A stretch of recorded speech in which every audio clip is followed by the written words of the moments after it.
So now let me turn to how socialists would have, could have, and in some cases did handle this whole situation better. Okay. To do this, I need to distinguish between three kinds of socialism because they're the three kinds in the world today. The first kind simply means that the government takes a more active role intervening in the economy. It regulates more, it taxes more, it redistributes wealth through the tax system, it manages a social safety net, all of that. That's one kind of socialism, often called democratic socialism or social democracy or capitalism with a human face or the welfare system, lots of words for it. Then there's a second kind of socialism, which often goes by the name communism. Here there's a difference because the government does more than tax and regulate. The government actually owns and operates enterprises, stores, factories, offices. Prime example, the Soviet Union. Okay, and then there's a third kind of socialism, which doesn't focus on the state. It's not so much focused on the state as regulator, nor is it focused on the state as owner-operator.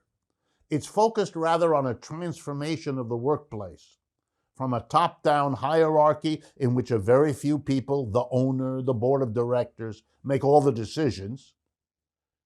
The transformation of that into a democratic enterprise, one in which all the workers, one person, one vote, make the decisions. It's no longer employer-employee, neither private nor state. It is the workers themselves who take over and operate the enterprises. Now let's take a look at how they would have responded differently. And we're going to begin in what remains of the first half of today's program by talking how they would have prepared differently for the pandemic. Okay, and I'm going to start with the moderate socialists, where the government regulates. Here's what they would have done, and we know this in part because it's the logic of the kind of socialism they are, but it's also what was done in a number of countries governed by socialist parties. Spain is governed by a socialist party, Portugal is governed by a socialist party, and so on. Here's what the socialist regulatory state would have done. It would have purchased the masks, the ventilators, the medicines, everything that was needed to handle a pandemic, and the government would have done that, bought them, stored them, made sure they were kept in proper condition, monitored them, fixed them, repaired them, replaced them as needed. So if and when a virus hit of the sort we have from time to time, we would have been ready. And you know, the model of that kind of socialism is ironically the American defense system, the military system. It's not profitable for private companies to make ventilators and store them, or masks, or gloves, and just keep them somewhere, maybe for years until a virus comes, so they don't do it. That's why the socialist state comes in and compensates for the limits and failures of private capitalism. And that's exactly the story with defense, because it's not profitable to make a tank or a missile or a plane or a gun and have it sit in a warehouse getting rusty over a long period of time until you have a war where you need it. So the government comes in and socialistically buys all the military equipment. It could do the same for medical equipment. A number of countries do that. Number two, a socialist economy could be a bit more like a communist economy. It should go beyond regulating, it could run it.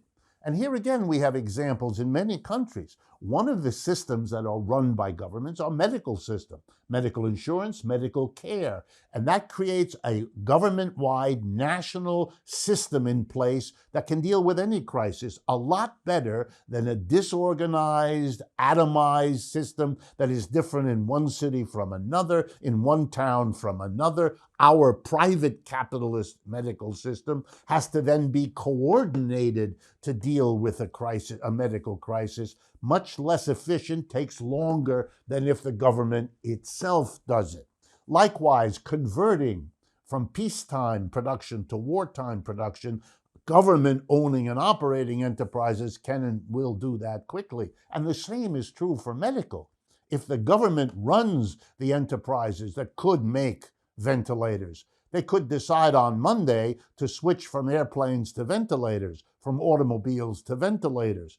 It took weeks of people dying before that transition was partially accomplished, with the government pleading with private enterprises in the United States to do it. But perhaps the most fundamental difference, and the one that we will focus on when we begin the second half of today's show, is what would happen if you had prepared for the pandemic with a system based on worker co-ops. Every workplace would then be operated by workers. They themselves would be concerned. They know what a pandemic will mean. You know what it will mean? What it is meaning now. Masses of people threatened by illness, masses of people threatened by joblessness.